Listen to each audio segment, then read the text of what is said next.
El farmacéutico es uno de los lobbies más influyentes del mundo. 应对挑战，力行力改，破解难题。 Конечно, должны работать кооперативно, должны... Las farmacéuticas tienen demasiado poder. Avecina una gran guerra entre la realidad virtual y la realidad aumentada.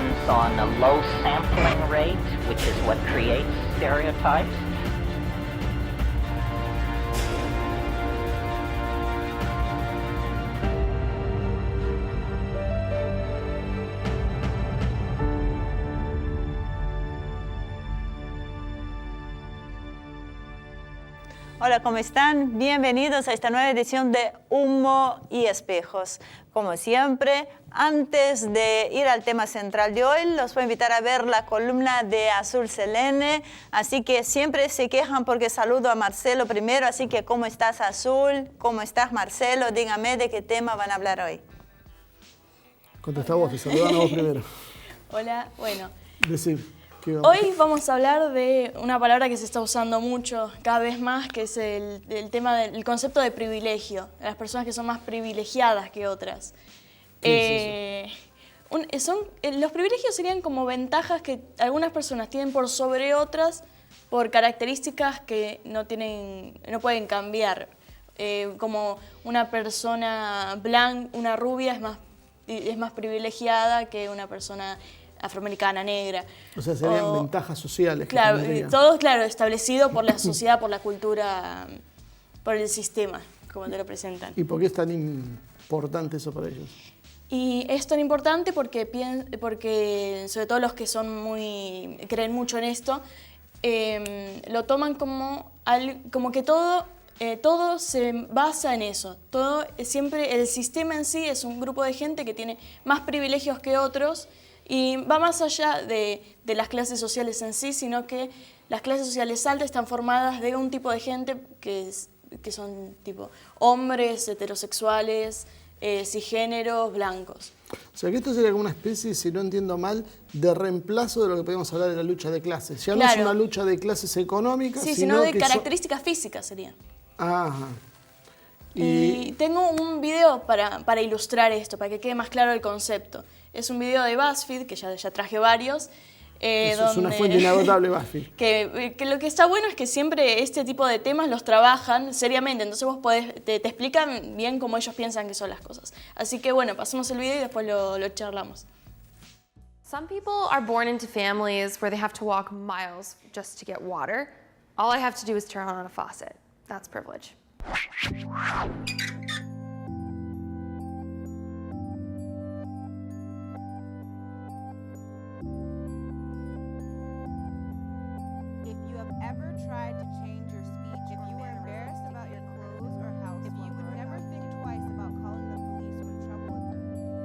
I think privilege is when some people have some things and other people don't have things. I feel privilege is something that you don't even really have control over. I think it'd be silly for me to say I don't have a fair amount of privilege, considering like the country I live in and the job I get to do and the college I was allowed to go to. I suppose being a white male will help me end up somewhere towards the front, but I'll take a few steps back from being gay. I don't think I'll make it to the front. I think I'll maybe be in the middle. That's just a gut feeling I have. If your parents work nights and weekends to support your family, take one step back. If you can show affection for your romantic partner in public without fear of ridicule or violence, take one step forward. If you were embarrassed about your clothes or house while growing up, take one step back. If you have ever been diagnosed as having a physical or mental illness or disability, take one step back. If you have ever been bullied or made fun of based on something you can't change, take one step back. If you get time off for your religious holidays, take one step forward.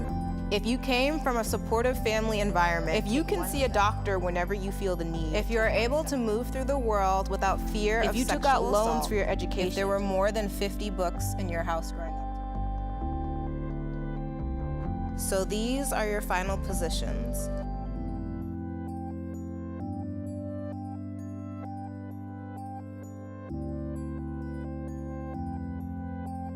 I think it felt kind of strange for everyone. It's a hard thing to discuss or even reflect on. It was very awkward. I think when you can represent it so visually like this and so immediately, it definitely takes on a new form. I think we were like all joking around in the beginning. It was pretty lighthearted, and as soon as the questions started coming in, the mood shifted immediately, and we all it was just silent. Just looking back and seeing like a bunch of people behind you is not a good feeling. It's like weird how you want to like hold on to explaining a certain privilege, like, oh, but that's not actually me, because like I had to work really hard for that. So it's weird to like take a step forward when you feel like you're taking a step forward with someone else, but you wear a lot of the baggage of like how those things were hard. It was like more emotional than I thought it would be. It reminded me of when they talk about slavery in high school and you feel like angry for a few days, but then you just realize like, this is how it is.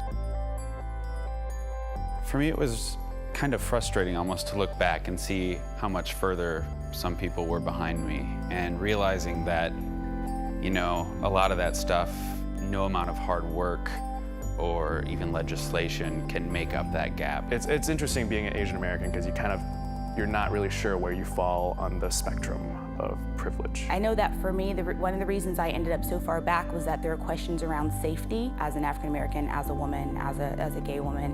There are just so many different ways that I don't feel safe. I feel like I just learned to be grateful for what you have. You know, we're in such a huge society where it's always complaining about what you don't have. It just shows you that for some families, like each family, you're meant to do better. My grandparents did good, my parents did good, and I'll do even better. I do think if you're not like aware of privilege, you should do this exercise, but it's more complicated.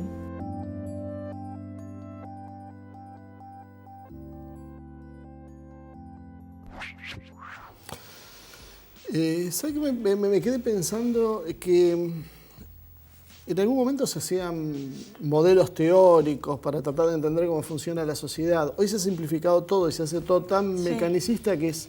Algo muy... que encima del tema de las preguntas que hacían, es raro comparar esas cosas, porque te ponían el tener acceso a la salud al mismo nivel que haberte avergonzado la ropa que usabas. Que sí, o sea, no está bueno pasar por esas situaciones, pero no puedes comparar no poder comer o no poder ir a un hospital a que no te guste la ropa que tienes puesta. Sí, hay un... Me parece. Sí, claro, hay una desproporción en las cosas. Claro. O sea, tener un acento raro o un feriado religioso, si no entendí mal, que me decías. Un feriado religioso era algo positivo, dieron un paso para adelante. Es una ventaja, un privilegio. Por eso, y es comparable el avance al que vos podías tener si, por ejemplo, sos un multimillonario. Claro. Y a todas luces no. Y te das cuenta cómo estaba armado, que en el primer lugar, más adelante todo, el más privilegiado, era un hombre heterosexual, rubio, y la que quedó última, bien atrás, era una mujer negra, lesbiana, que quedó bien atrás, como puedes ver. Ahora, si yo te agarro el hombre blanco hetero y lo pongo que sea pobre, y la mujer negra, lesbiana, y obviamente mujer, que es algo que la tira para atrás, la hago una multimegamillonaria. Sí. El privilegiado es el hombre. 3 privilegios Según a uno. a quien le pregunte, sí. Porque es así como es la sociedad. Depende a quién le preguntes. Estas cosas tienen mucho... Depende también, sí, a qué grupo le preguntes. Si vos le preguntás a la comunidad afroamericana, Estados Unidos, si una mujer blanca tiene más privilegios que un hombre negro, te dicen sí. Y ahora, si le planteas esa misma pregunta a un grupo feminista de esos bien radicales, que la mujer tiene más privilegios que el hombre, te van a decir que no es así. Que el hombre, por más que sea negro, es hombre, entonces por eso tiene otra posición en la sociedad. Entonces es relativo dependiendo a quién le preguntes. Y ahora, y el tema de los asiáticos, porque ahí te plantean los asiáticos siempre como gente... Como una minoría... Claro, pero ahora cuando uno ve el listado de multimillonarios, los grandes empresarios están siendo chinos, coreanos, japoneses, básicamente chinos. Y ahí el problema es, en lo que se critica mucho de todo lo que viene precisamente de Estados Unidos, es la ignorancia a estas cuestiones. Que como la realidad que tienen ellos es que allá los asiáticos suelen ser vistos como minorías, como grupos más discriminados, entre Sí, comillas, claro. y son ajenos a la realidad de que la mayoría de la población mundial es asiática. Sí, y no solo eso, sino que el poder económico está girando hacia Asia.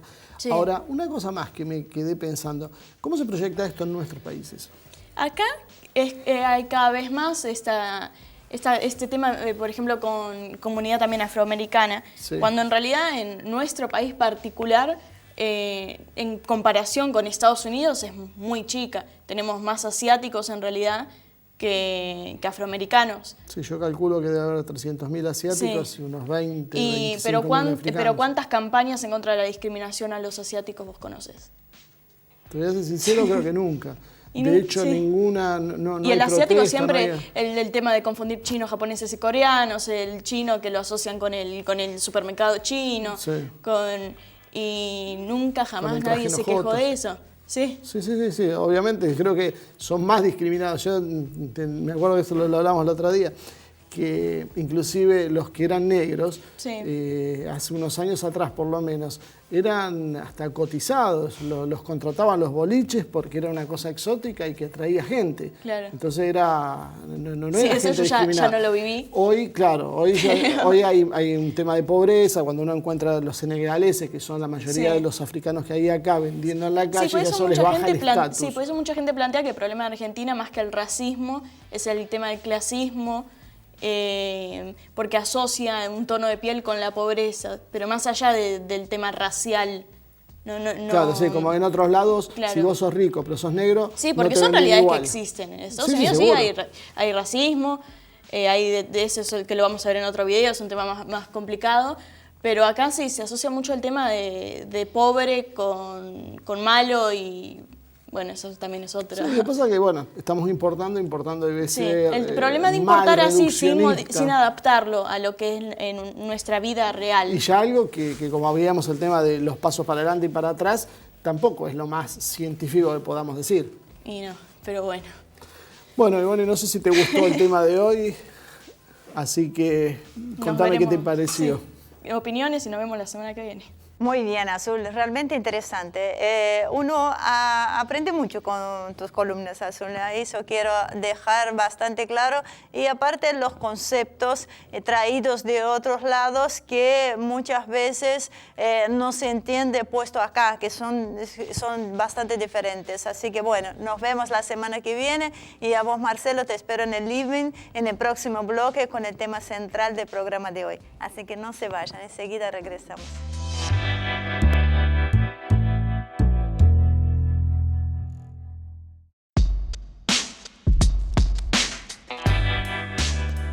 Muy bien, acá estamos en este segundo bloque tratando un tema que lo venimos bordeando hace rato, que es el tema de la decadencia militar norteamericana, si es que podemos decirlo de esta manera. Y hoy nos acompaña el profesor Gustavo Bagú, quien es máster en matemática y es especialista en temas de estrategia. Nadie más indicado para acompañarnos con el tema de hoy. Pero antes de llevarlos con él, los voy a invitar a ver la primera parte del informe que les preparamos.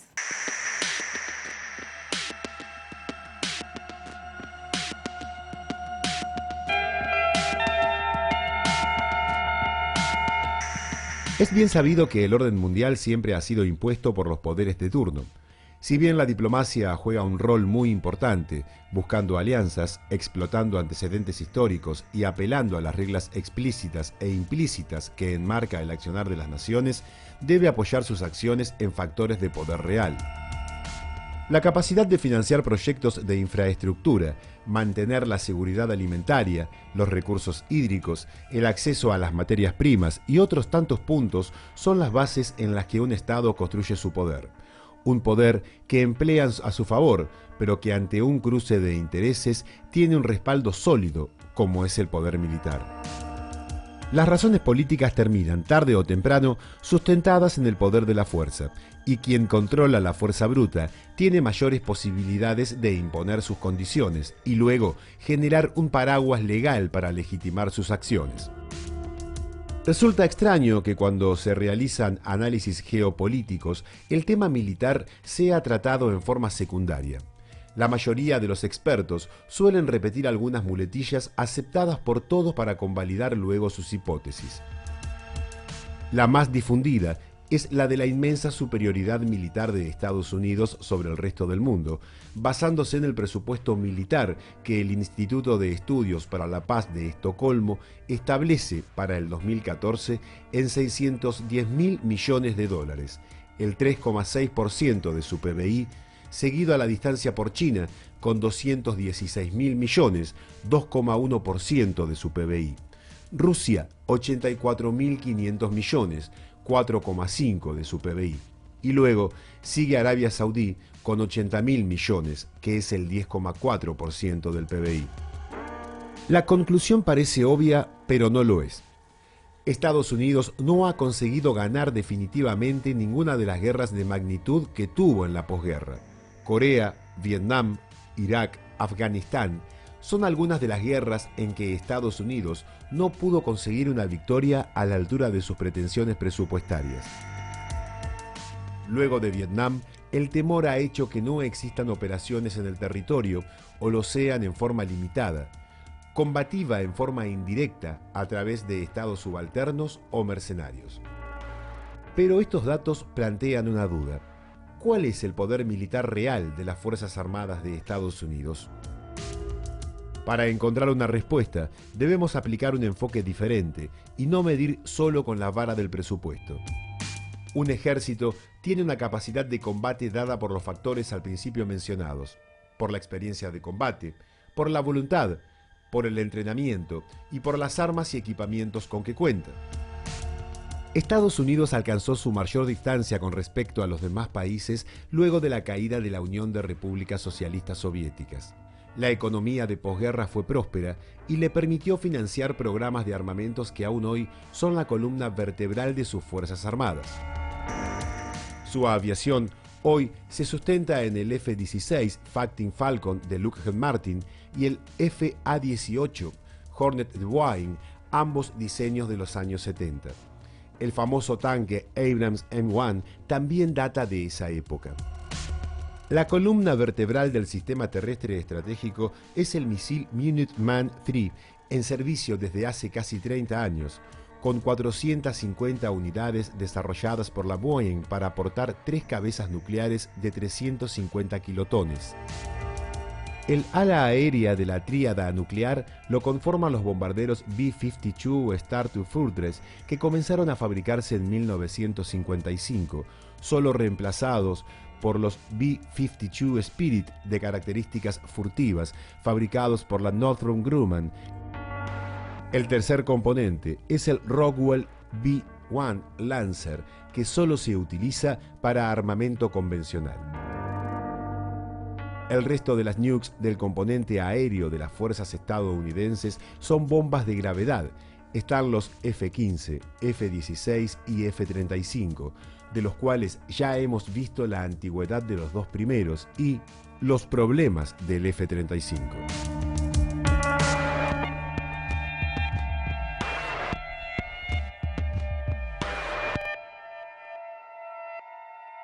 Hola Gustavo, gracias por acompañarnos hoy.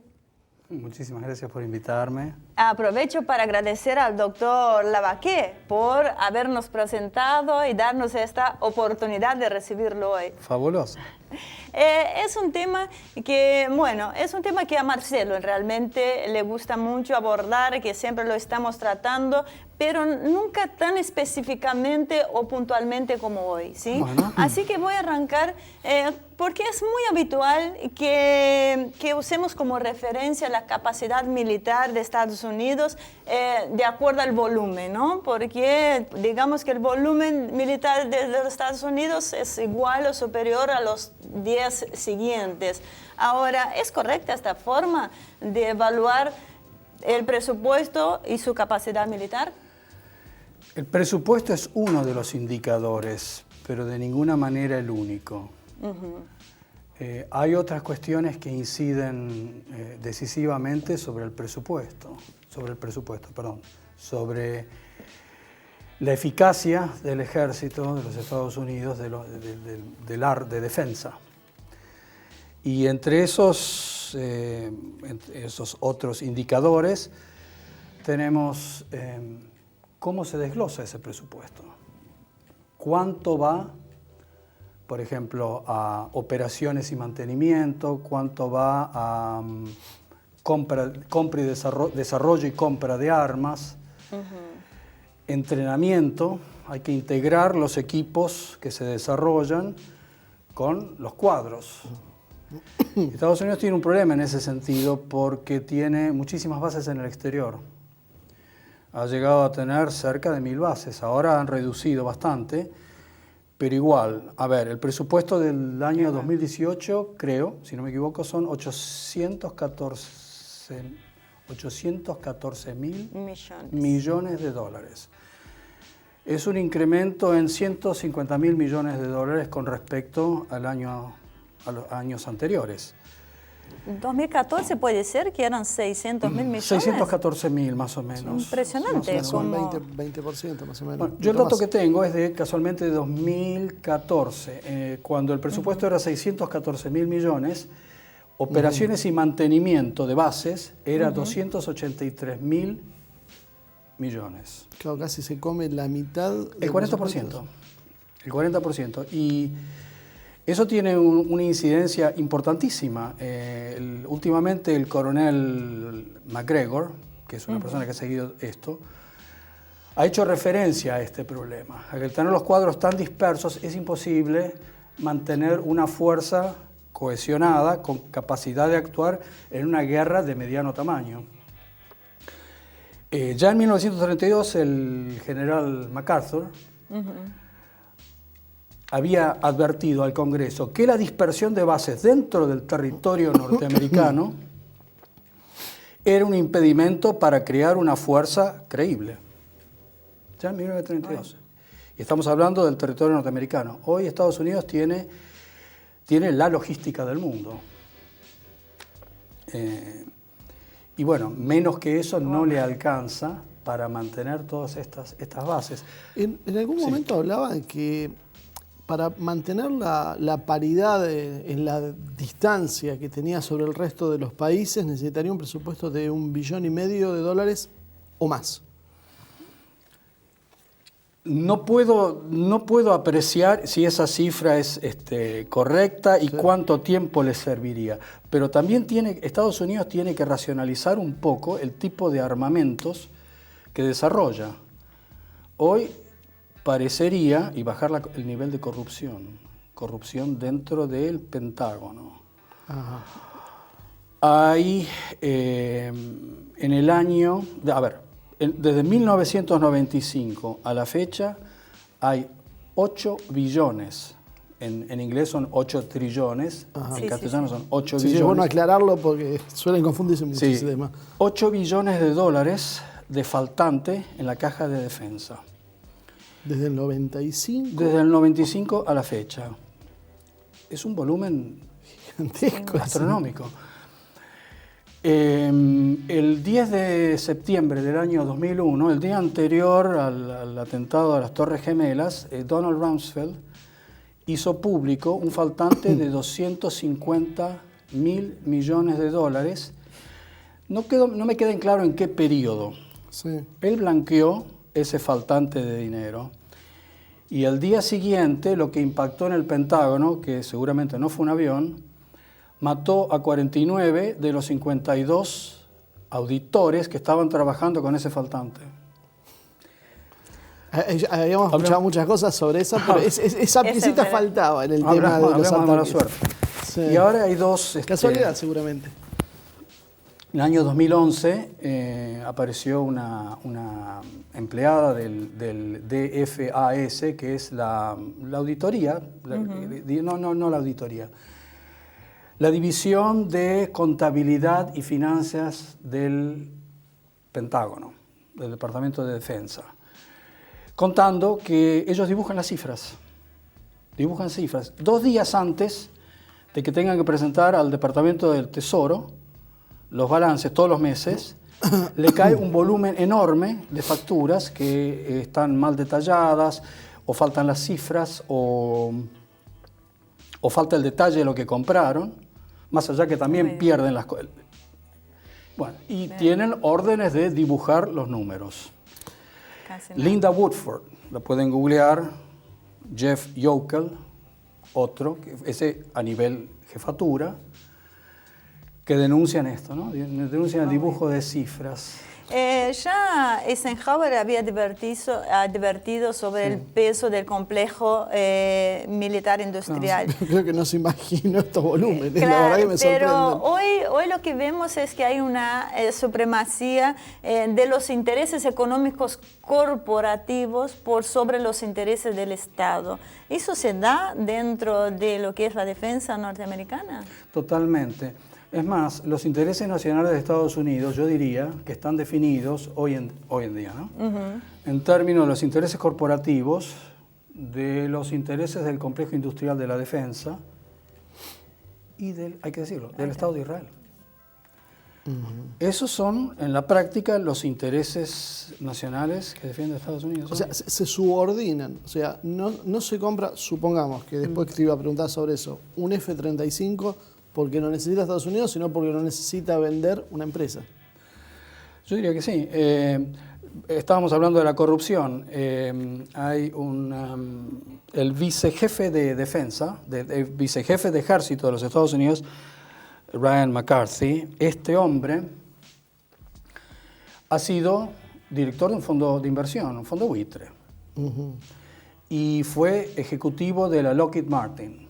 Bueno, ahora, como vicejefe de ejército, encarga a la Lockheed Martin el desarrollo de un sistema que se llama WIN-T, W-I-N, que significa, se podría traducir como el sistema de intercomunicación del guerrero, que es un sistema de comando, control y comunicaciones para toda unidad que esté en un campo de batalla y en retaguardia. Cada uno instantáneamente con una aplicación puede ver cuál es la situación general del campo de batalla en el que está operando, comunicarse y todo eso. Bueno, esto costó 6.000, hasta a la fecha, 6.000 millones de dólares y es totalmente inservible porque es tan frágil que solamente sirve para usar en un teatro de operaciones de baja tecnología, donde el enemigo no maneja una tecnología. Los rusos automáticamente dejan este sistema, los enceguecen, ¿no? Como pasó en el año 2014 con el USS Donald Cook. ¿Qué hubo de verdad en eso? Porque se habló que lo sobrevolaron 20 veces y desactivó todos los sistemas del barco. No parece un chico cuando tiene un juguete nuevo y quiere abrirlo para saber cómo viene. Yo tengo la sensación que está un poquito exagerado, ¿no? Sí. El sistema Aegis, es un sistema que debe operar en red con otros buques. Lo que dice la Marina norteamericana es que este buque estaba solo, sin apoyo de otros, que si el bombardero, el Su-24, con la cápsula Hibini, una cápsula que lleva montada en el borde del ala, que le desactivó el sistema de comunicaciones, de rastreo, todo, o sea, lo dejó totalmente indefenso al buque. Sí, es verdad. Los rusos dicen que eso es tecnología vieja. Sí, es tecnología vieja, no es tecnología. Bueno, pero eso está constantemente en la guerra. La guerra electrónica no se sabe cuáles son las verdaderas capacidades ni de Estados Unidos, ni de Rusia, ni de China, de nadie, porque eso se mantiene secreto, por supuesto. Sí. Apenas nos muestran la puntita del iceberg, sin dudas. Pero uno tiene que suponer que un sistema tiene que ser robusto. Y tanto el F-35, que es un avión multipropósito, creo que hay un dicho en castellano que ahora no me viene a la mente, ¿qué pasa cuando uno se dedica a demasiadas cosas a la vez? No maneja ninguna. Abarca, poco aprieta. El que mucho abarca. Pasa que estuvo muchos años viviendo en Suecia, 23 años. Claro, y ahora se pierden algunas cosas. Aparte que uno lee mayormente en inglés, en otro idioma, y después hay que traducir, ¿no? Sí, y uno pasa a ser gringo en los dos lados. Este es un problema. Pero bueno, siguiendo con el tema, no quiero cambiar de tema, pero tampoco quiero dejar pasar. Puede ser, voy más para el tema político que militar, pero puede ser que el tema militar haya sido una de las cosas con las que Trump chocó, ni bien tomó la presidencia de Estados Unidos. Trump está rodeado de generales y en el New York Times de ayer o de hace poco dice, los generales no nos van a salvar de Trump. Está rodeado de generales y ya hay declaraciones de muchos generales que no le están pasando bien, porque Trump no tiene capacidad de concentración, de escuchar, de leer más de 2 párrafos o de escuchar una conversación que sale, interrumpe y sale con otro tema. A lo que el asesor de Seguridad Nacional, McMaster, el que reemplazó a Michael Flynn, dice que él adopta la estrategia de no mirarlo, de seguir mirando el papel que le estaba explicando, y cuando hace silencio continúa como si no hubiese hablado. Una de las cosas que dicen que está terriblemente atrasada es el sistema de misiles estratégicos, que ya están a un nivel peligroso aparte. En todos lados. Sí. Además las Pero armas... Rusia está en un proceso de renovación, sacan armas nuevos. Sí, sí. Rusia tiene sistemas de armas, yo creo que más robustos. Pero esto de siempre. En materia ergonómica siempre han sido más sencillos, más amigables para el operario del sistema, los equipos norteamericanos. Sí. Y han tenido una cierta ventaja tecnológica en materia electrónica sobre los rusos. Bueno, yo no sé si esa ventaja sigue estando, yo creo que no. Dicen en muchos aspectos no. Por ejemplo, uno de los problemas que tienen los tanques, los Abrams, con las turbinas de gas, es que son bárbaros, pero para andar en una ciudad. Cuando lo metían en el polvo del desierto y todo eso, se empiezan a complicar, que es mejor la tecnología rusa. Bueno, el M16, el rifle M16 tenía problemas en Vietnam. Las tropas pedían otra arma. Los rusos seguían con el Kalashnikov. Que funcionaba bajo cualquier condición. Sí, claro. Sí. Bueno, es un poco la idiosincrasia rusa, ¿no? Firme, crudo y hacia adelante. Una cosa muy importante es que, por ejemplo, los aviones rusos están hechos para operar en cualquier base. En un avión norteamericano, una base norteamericana, en cuanto aterriza o despega un avión, hay una hilera de hombres que recorren la pista a buscar cosas que se hayan caído, cosas que puedan dañar las turbinas. Los jets, desde el Su-34 y otros, tienen las tomas de aire para despegue sobre el borde de ataque del ala, cosa que no levantan piedras. Y además están hechos las bases rusas comparadas con las bases norteamericanas son un desorden, ¿no? No están, el pasto crece en el medio. Bueno, Marcelo, los tengo que llevar a un pequeñísimo corte, así que no se vaya. Enseguida regresamos.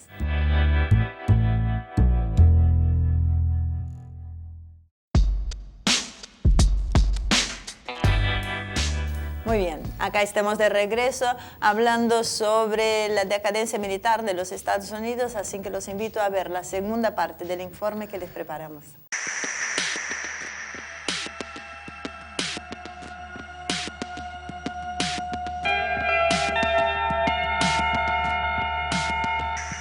La tríada nuclear la completan los 18 submarinos clase Ohio, 14 de los cuales están armados con 24 misiles Trident II cada uno y 4 con Tomahawk, con caso de necesidad pueden portar bazas nucleares. Los Ohio son submarinos pesados que fueron puestos en servicio de los 70 en adelante y que deberían ser reemplazados por el SCBNX, recién disponible para el 2030. Estos son apenas algunos ejemplos de la obsolescencia en la que están entrando las Fuerzas Armadas de Estados Unidos.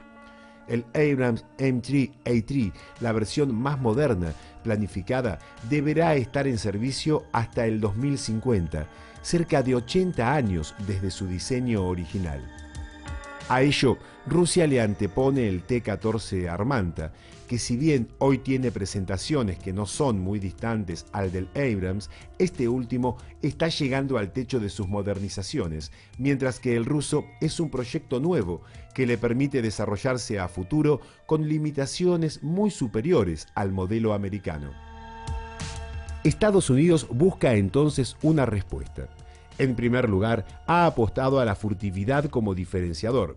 Primero, con el F-117 Nighthawk, un avión que resultó espantosamente caro, 110 millones la unidad, poco maniobrable, muy costoso de mantener por su elevado desgaste, y fue derribado por un S-25 de la época soviética en Kosovo. Su reemplazo fue el F-22 Raptor, un buen proyecto a diferencia del anterior, pero a un costo tan elevado, 356 millones de dólares de inversión total y 150 millones de costo de fabricación individual. 30 horas necesarias de mantenimiento por cada hora de vuelo a $55.000. El aparato se discontinuó.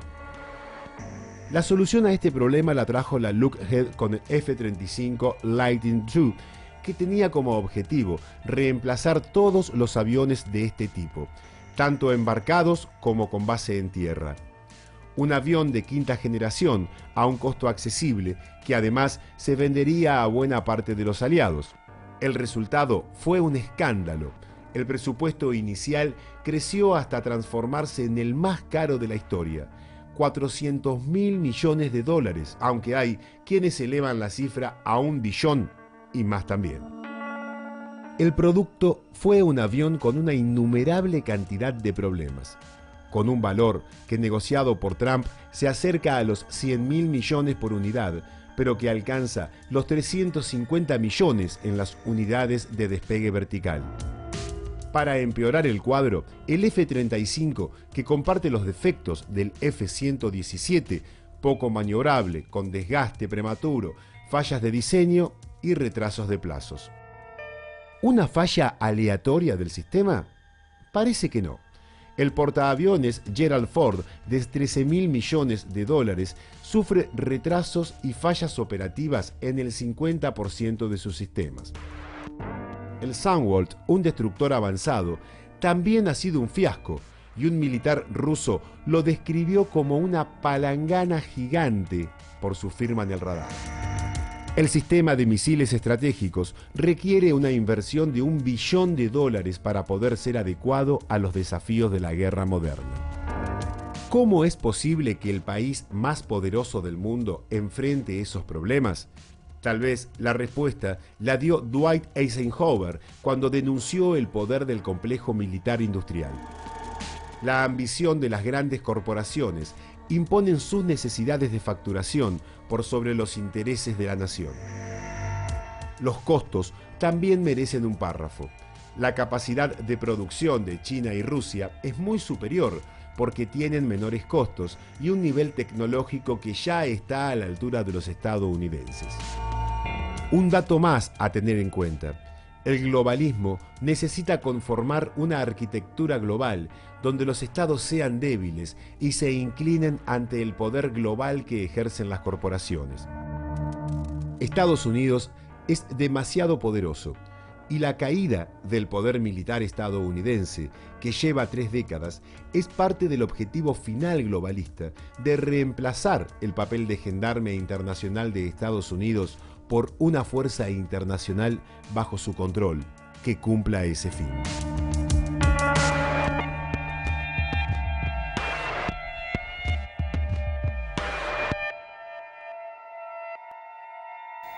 Bien, antes de meternos en otros temas más técnicos, hay una pregunta política que me quedó picando, político-militar, por lo que hablaste de las Torres Gemelas. En Estados Unidos hay una corriente fuerte que habla de que en realidad hay un plan globalista que intenta que las Fuerzas Armadas norteamericanas decaigan. O sea, parte de la idea es que Estados Unidos o se divida en varios países o por lo menos que tenga una capacidad militar mucho menor, cosa de poder subordinarse a una estructura global. ¿Qué sabes de esto? En realidad no mucho, porque el globalismo necesita en este momento, yo escuché eso, pero no consigo ubicarlo en la realidad que estoy viendo. Puede ser en una etapa futura que se llegue a eso. Hoy en día hay varias estrategias en danza, no hay una sola. Y una de ellas está El primero en mencionar de su existencia fue Thierry Meyssan. Thierry Meyssan en 2008 habla de que el Pentágono tiene una nueva estrategia que consiste, ya se dan cuenta que no van a poder, que hay demasiados países, que el mundo se ha vuelto muy complejo y que Estados Unidos no tiene la posibilidad de hacer frente a todo. Entonces van a simplificar el mundo en dos. Los estados que funcionen y estados fallidos. Que eso, o sea, le van a dejar tierra arrasada al gigante asiático, Asia.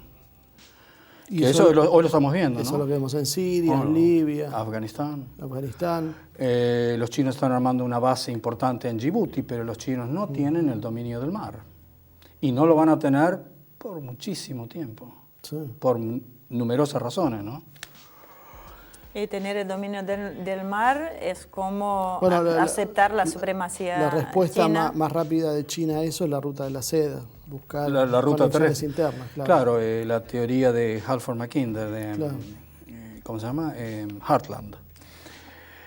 Pero en los últimos, ¿qué son? 400, 500 años el mundo ha estado gobernado por potencias marítimas. ¿Sí? Desde Portugal, España, Inglaterra y ahora Estados Unidos. Y controlando, o sea, se le llama la estrategia, ahora se le llama estrategia Anaconda, lo que aplica Estados Unidos, ¿no? Un control de costas. Se lo queda el Rimland. Claro. Controlando las costas promueve desequilibrios en el interior y arruina la posibilidad de unir Asia con Europa de manera eficaz. Anterior, bueno, el siglo pasado fue la puja entre los dos países comunistas, Rusia y China. Eso impidió, que todo. La torpeza hoy daría la sensación de la política exterior norteamericana, los está empujando a que se unan. Ellos con Irán. Sí, pero los Estados Unidos, siguiendo un poco las ideas del recientemente extinto Brzezinski, Zbigniew Brzezinski, Brzezinski sabía perfectamente que en Rusia hay una élite, hay una clase dominante muy fuerte que no quiere sociedad con China, no quiere ser un satélite gigantesco de China, quiere volcarse a Europa, quiere ser europeo. Y hay resistencia a forjar una unión, resistencia interna en China, a forjar una unión con China, pero Estados Unidos... En Rusia, hay una resistencia en Rusia. En Rusia, sí. Dije. Sí. No, también se entendió. Hay una resistencia en Rusia en forjar una alianza. Un sector prooccidental, un sector euroasiático. Pero sin embargo, es una sociedad muy interesante porque hoy China tiene plata y Rusia tiene tecnología. Sí. O sea, están cooperando. Lo vemos en nuestros países. Claro. Lo que sirve para el país no necesariamente es lo que quiere. Pero la guerra, nosotros hablamos del aspecto militar, pero la guerra ya va con todo en cuestiones financieras y económicas. Claro. El poderío de los Estados Unidos deriva del dólar como moneda franca, como moneda de cambio internacional. Y es lo que ahora empieza a atacar China. Y lo que empieza a atacar, claro. Ahora los contratos en dólares, en yuanes por el petróleo. Claro, el yuan ingresó a la canasta de monedas. Claro, y aparte ahora lo que está haciendo China es nominando los contratos petroleros en yuan. Claro. El petrodólar es peligroso, sí. Cortarle las bases de sustentación a Estados Unidos. Eso le costó a Gaddafi la vida. Y a Hussein. Bueno, Maduro salió a decir eso, pero una cosa es que lo haga Venezuela, que no nos queme el próximo programa porque vamos a hablar sobre el tema del dólar, así que volvamos al tema militar. Yo quería decir una cosa, ¿no? Sí. No quiero irme de acá sin decir que nunca hay que subestimar la capacidad de recuperación de los Estados Unidos. Sí. Nunca. Por eso se dice que al enemigo lo ves en el piso, tenés que aplastarlo de una vez y no dejarlo que levante cabeza. Es que son dos cosas, la de Estados Unidos y la de Rusia. Son dos países... En el caso, claro. Yo creo que Rusia en este caso tiene una historia más de aguante, más de levantar que de Estados Unidos. Digamos. De levantarse más de abajo, tal vez. Rusia tiene una cuestión que es muy importante, que es la moral. Claro. Si uno ve una celebración patria rusa, desde los ancianos hasta los niños vistiendo uniforme. Claro. Es decir, el ejército tiene un lugar... También por su historia, ¿no? Sí, o sea, lo que representó el ejército en la Gran Guerra Patria, como ellos la llaman. Estados Unidos, ¿no? ¿No notás esa moral, notás decaimiento? China ha planteado eso, yo lo he escuchado de diplomáticos chinos, que ellos tarde o temprano se van a imponer porque moralmente la sociedad china está por encima de los Estados Unidos, que es una sociedad decadente. Obviamente lo van a decir públicamente, ¿no? Pero... Sí. En Estados Unidos, el pueblo norteamericano está cansado de guerras. Sí, eso se nota claramente. Entonces, Trump llegó prometiendo que no iba a haber más guerras. Bueno, eso quise decir con el tema del militar, que den offside el bloque anterior. Sí. Se encuentra con el Estado profundo. Sí. Yo no sé, a ver, yo sé de la existencia del Estado profundo desde hace mucho tiempo. Me imagino que Trump debe haber escuchado hablar de eso. ¿Pensó él que iba a poder con el Estado profundo, que iba a poder contra ellos? Y yo creo que sí, pero rápidamente le hicieron saber quién mandaba. Fue un poco naif este pensamiento, pero el tema del Estado profundo recién hace poco está llegando acá en la región. O sea, era para muy pocos, más intelectuales, y ahora ya la gente lo está La discusión acá era sobre si Trump era misógino o no era misógino. Era una ridiculez realmente debatir la presidencia del principal país del mundo en esos términos. O sea, hay en juego muchísimas cosas muchísimo más profundas. Es una cosa totalmente anecdótica. Claro. Y sin embargo, si vos veías los analistas argentinos, estaban discutiendo si era misógino o no. Si... En Estados Unidos también, ¿eh? Bueno. En todo el mundo. Todo el mundo. Yo de tanto en tanto miro los diarios de mi otro país, de Suecia. Somos como una especie y el debate da vergüenza, el nivel del debate. Claro, bueno, pero eso no es casualidad. Ahora, dos preguntas. Sí. Una. ¿Una alianza ruso-china está en condiciones hoy de frenar un avance decidido de Estados Unidos? Porque de acá a 10 años, 15 años, si las cosas siguen así, probablemente cambie. Estados Unidos ya descuenta. Estados Unidos, una parte de los estrategas estadounidenses ya descuentan eso, se colocan en el peor escenario posible. Y eso es una realidad. Entonces, desde esos sectores que hacen esa apreciación, instan a Estados Unidos a cortar cortar los flujos energéticos de Rusia hacia Europa y a volcarse a su patio trasero, es decir, nosotros. Sí, sí, sí. China tiene un perfil muy alto en África. Estados Unidos no está en condiciones de competir porque el nivel de inversiones que hace China no lo puede sostener ningún país occidental. Y China también ha desplazado de a poquito del sudeste asiático a Estados Unidos. Sí, yo creo que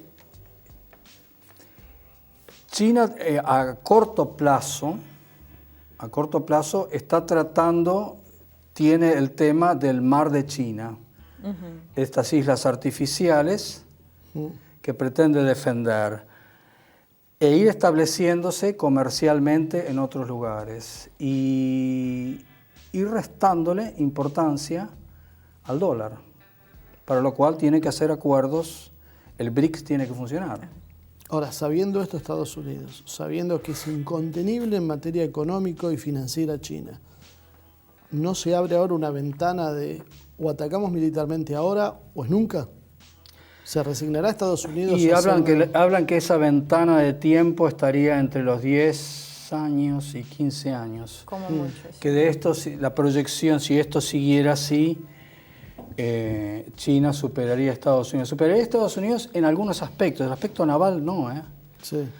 El aspecto naval, las potencias navales, muy rara vez en la historia de la guerra naval, un desafiante a una potencia naval ha tenido éxito. Ahora, ¿los cambios tecnológicos no relativizan eso? O sea, este tema de tener grandes flotas con un portaaviones, sí, cuando vos tenés misiles hipersónicos. Claro. Está bien. Ni hablar de presupuesto que conlleva tener estos grandes... Sí, el costo político de que te... Hay misiles que destrozan portaaviones. El portaavión sirve solamente en guerras de baja tecnología. Contra un enemigo tecnológico y poderoso, el portaaviones... Estados Unidos jamás hubiese metido un portaaviones en el Golfo Pérsico, en una guerra contra Irán. Jamás. Tiene esa capacidad, por eso se ha hablado mucho. ¿Tiene la capacidad ellos tienen una real, base Irán? importante en Bahrein. Pero digo, la capacidad militar de Irán le permitiría atacar una flota. De golpe sí. Sí. O sea, no son invulnerables.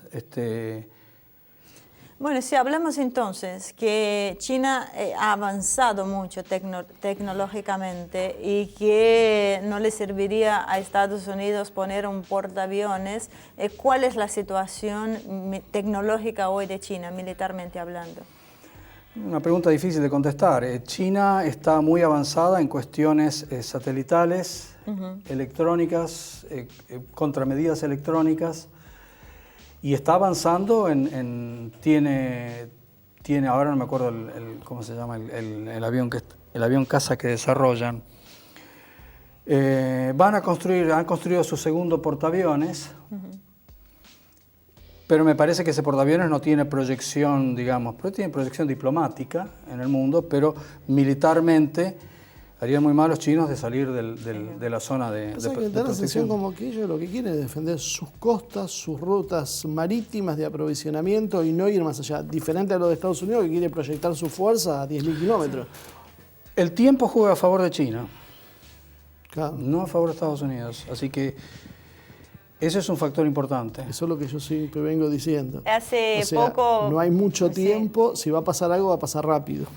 Esperemos que no, Marcelo, porque no tenías una visión muy optimista y esperemos que estés equivocado. Ya has acertado demasiado. Hace poco entrevisté para otro programa, Asia Lejano Oriente, que es un programa sociocultural especializado en Asia, que yo hago la conducción. Entrevisté a Karina Gao, que es una especialista en enseñar a los políticos y empresarios a cómo tratar con los chinos, ¿no? Y una de las preguntas que por la deformación de la profesión uno fue que le pregunté que la imagen que se tenía de China en el exterior no era buena por la calidad de sus productos. A un principio copiaban y ella me contestó algo romántico pero bastante real. Dice, uno cuando copia algo, porque cuando sos chico te dan para copiar, para aprender a dibujar, para aprender a hacer... El diferente concepto que hay entre un chino y un occidental. El chino cuando copia algo, copia porque considera que es mejor este producto y lo copia. Y es digno de admiración. Claro, es digno de admiración, seguimos floreando, y lo copia para... como reconociendo el producto que es. Pero cuando vamos a las cuestiones militares o a las cuestiones tecnológicas, ellos han copiado, han visto, pero ahora ya han superado esta etapa de la copia. Hoy tienen sus propias producciones, o sea, tus propios diseños, tus propios avances. Seguramente. Yo quiero recordar que Japón empezó de igual manera, en los 50, y cuando yo era chico decían... Made in Japan, como sinónimo era... De mala calidad. De mala calidad. Y un día salieron con un Toyota que no me acuerdo cómo era, que era fabuloso el auto. Cuando uno menos se quiso acordar, menos pensó en el tema, los japoneses salieron con un auto que no se oxidaba prácticamente. Sí, lo hicieron con la fotografía. Progresaron en todo, o sea, empezaron copiando. Sí. Perfeccionaron y después desarrollaron. Y fueron modelos. Y Corea ha hecho lo mismo. Ha seguido exactamente. La gran diferencia es la magnitud. China está haciendo lo mismo, pero es 10 veces más grande. Una pregunta ahora, pues sé que no nos queda ya demasiado tiempo. Durante la Guerra Fría, y es un concepto que yo creo que siguen manejando la mayoría de los analistas, la MAD, la destrucción mutua asegurada, impedía que pase de ser más allá de escaramuzas o guerras proxy. Sí. Hoy Estados Unidos está trabajando en el Prompt Global Strike. Sí. ¿Qué cerca estamos de que esto pueda ser practicable? Depende de Explica un poquito también qué es el Prompt Global Strike. El Prompt Global Strike es la capacidad en cuestión de horas, ellos dicen 1 hora, pero probablemente sea un poco más de 1 hora, de enviar una respuesta misilística con una carga convencional a cualquier lugar del mundo. Yo no creo en esto. ¿Por qué? Primero, es muy limitado los espacios geográficos donde puede llegar a ser usado. Sí. Segundo, en cuanto... Tampoco está decidido cuáles van a ser los vehículos de entrega, es decir, si va a ser misil intercontinental que salga de Estados Unidos, que provenga de algún avión o submarino, de barco, no se sabe cuál va a ser el vehículo de entrega. Pero el problema que yo veo es que en el momento en que un misil intercontinental es disparado, los satélites rusos, probablemente los chinos también, detectan esto. Sí, sí.